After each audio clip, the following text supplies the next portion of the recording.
Le Seigneur soit avec vous. Évangile de Jésus-Christ selon saint Jean.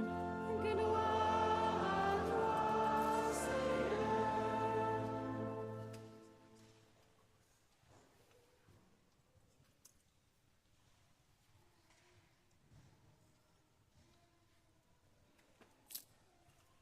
En ce temps-là, Jésus disait à ses disciples, « Si vous m'aimez, vous garderez mes commandements. Moi, je prierai le Père, et il vous donnera un autre défenseur, qui sera pour toujours avec vous, l'Esprit de vérité, lui que le monde ne peut recevoir, car il ne le voit pas et ne le connaît pas. Vous, vous le connaissez, car il demeure auprès de vous et il sera en vous. Je ne vous laisserai pas orphelin, je reviens vers vous. D'ici peu de temps, le monde ne me verra plus, mais vous, vous me verrez vivant, et vous vivrez aussi. Et ce jour-là, vous reconnaîtrez que je suis en mon Père, que vous êtes en moi, et moi en vous. Celui qui reçoit mes commandements et les garde, c'est celui-là qui m'aime. Et celui qui m'aime sera aimé de mon Père. Moi aussi je l'aimerai et je me manifesterai à lui. Acclamons la parole de Dieu. Louange à toi, Seigneur Jésus. Les plus jeunes regagnent la sacristie pour partager avec sœur Marie-Joëlle ce bel évangile.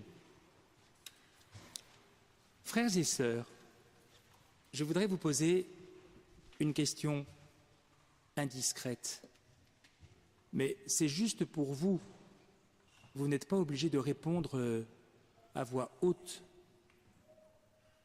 Est-ce qu'il vous arrive, dans votre prière, de dire à Jésus, « Seigneur, je t'aime. Seigneur, je t'aime. »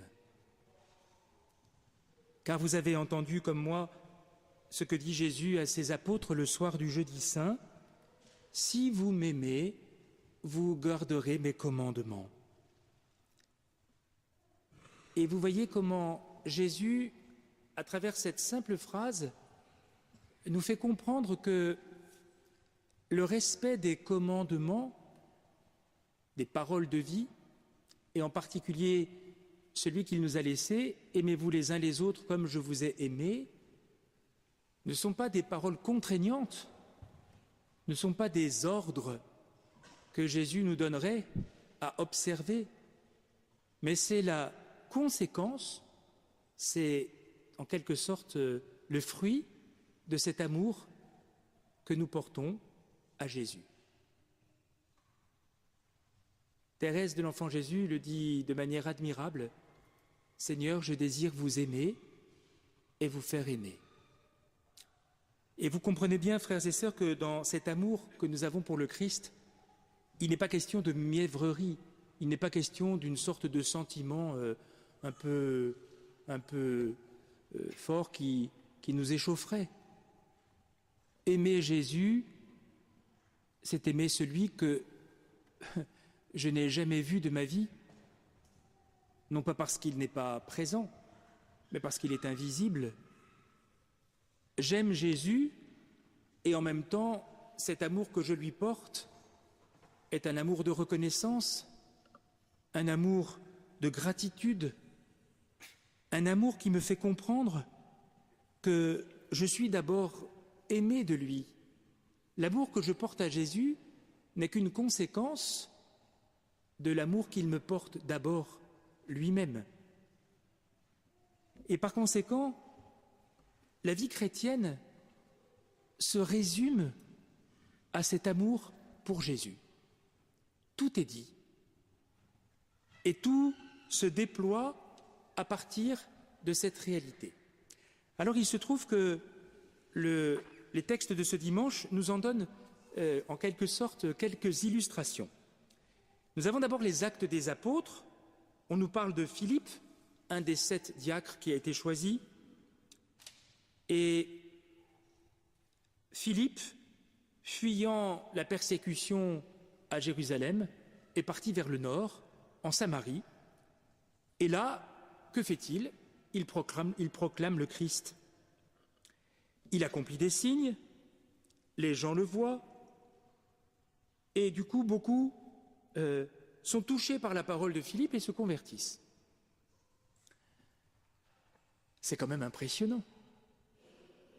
Les Samaritains sont viscéralement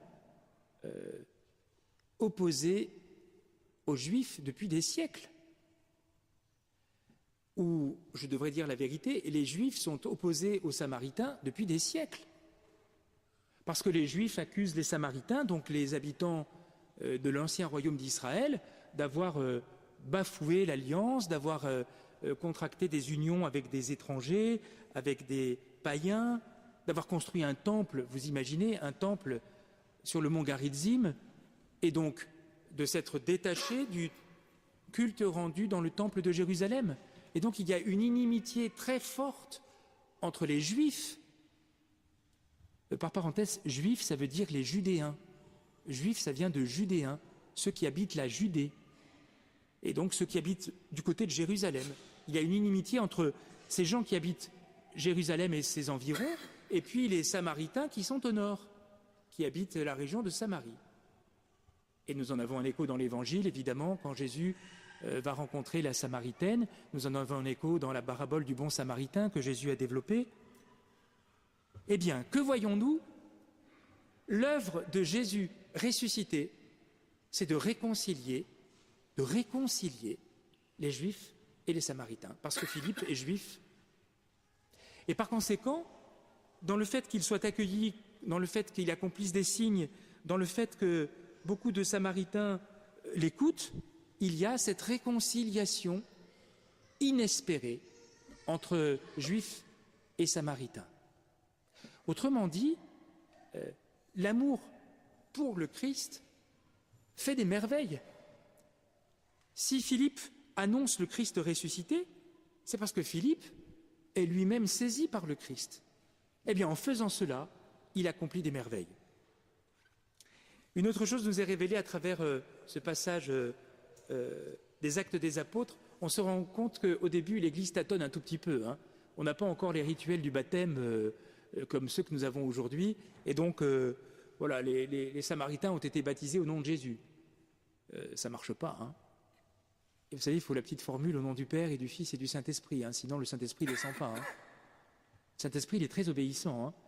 Il fait ce qu'on lui dit. Si tout à l'heure, je dis autre chose que les paroles de la consécration, eh bien, Jésus ne descendra pas.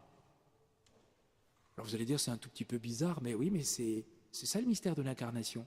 Ça passe par des choses très concrètes, très précises. Et donc, ils ont été baptisés au nom de Jésus. Et alors, on fait venir Pierre et Jean, et donc ils les baptisent au nom du Père et du Fils et du Saint-Esprit. Et du coup, ils reçoivent, eux aussi, l'Esprit Saint.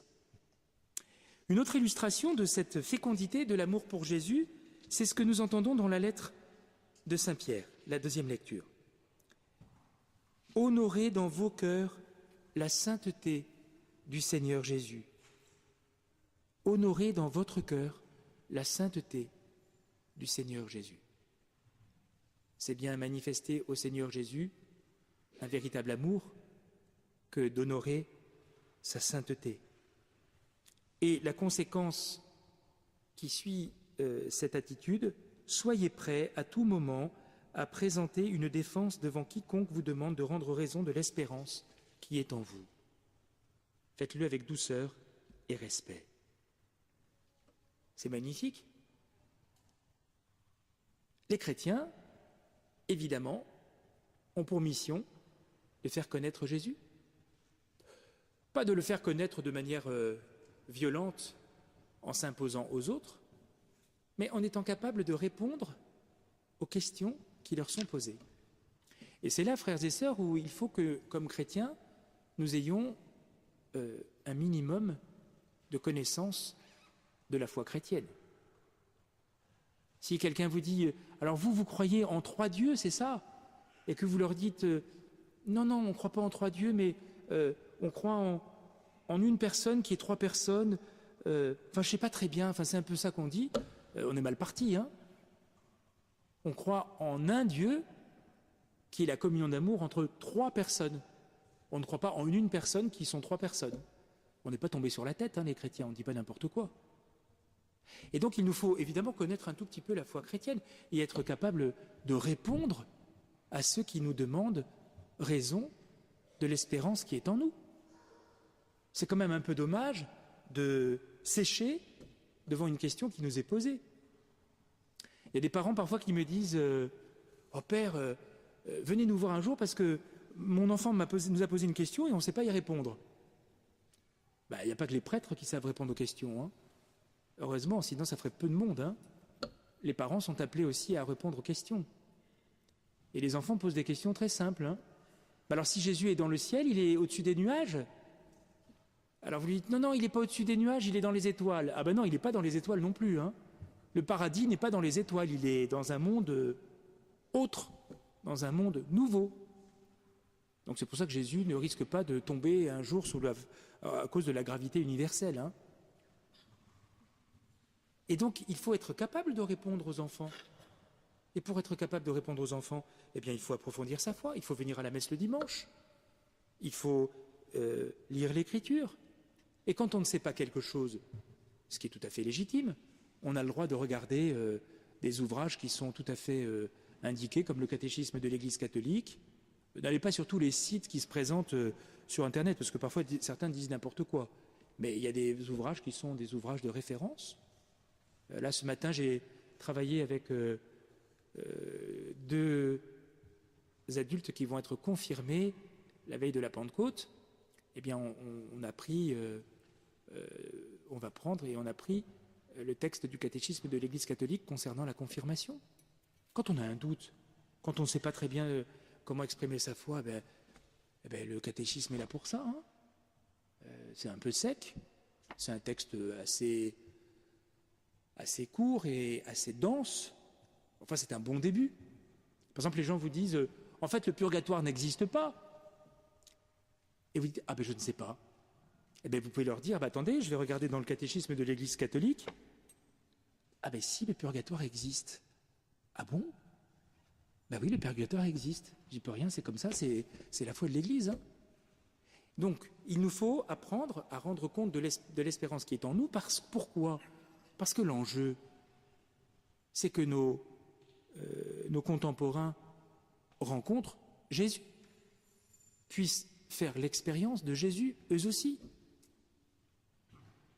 Voyez comment l'amour que nous portons au Christ n'est pas un amour éthéré qui ne repose sur rien, c'est un amour concret qui se nourrit, comme l'amour humain, qui se nourrit, qui grandit, qui s'approfondit au fur et à mesure que nous approfondissons notre vie chrétienne. Je prêche évidemment pour ma paroisse, mais j'ai du mal à comprendre comment des gens qui ne vont jamais à la messe peuvent se dire amis de Jésus ou peuvent dire qu'ils aiment Jésus. Si on vient à la messe, c'est quand même pour Jésus, hein. C'est pas pour le prédicateur, rassurez-moi.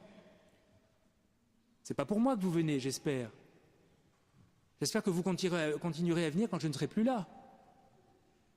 Oh là là, il n'y a pas beaucoup de réponses, hein. Donc c'est pas pour moi que vous venez, c'est pour Jésus. C'est pour rencontrer Jésus. C'est pour écouter sa parole. C'est pour vous nourrir de son Eucharistie. C'est ça le sens de la messe. Alors quand des gens me disent « Oh, moi j'ai pas beaucoup envie d'aller à la messe », mais moi j'ai envie de leur dire « Ah bon, alors donc Jésus ne compte pas beaucoup pour vous ?» C'est le problème fondamental de nos contemporains qui se disent croyants non pratiquants, hein. Je traduis croyant non pratiquant égale je n'ai rien compris à la foi chrétienne, je n'ai pas compris que c'était aimer Jésus. Ouais, je suis un tout petit peu caricatural en disant cela, il y a 1000 situations. Mais fondamentalement,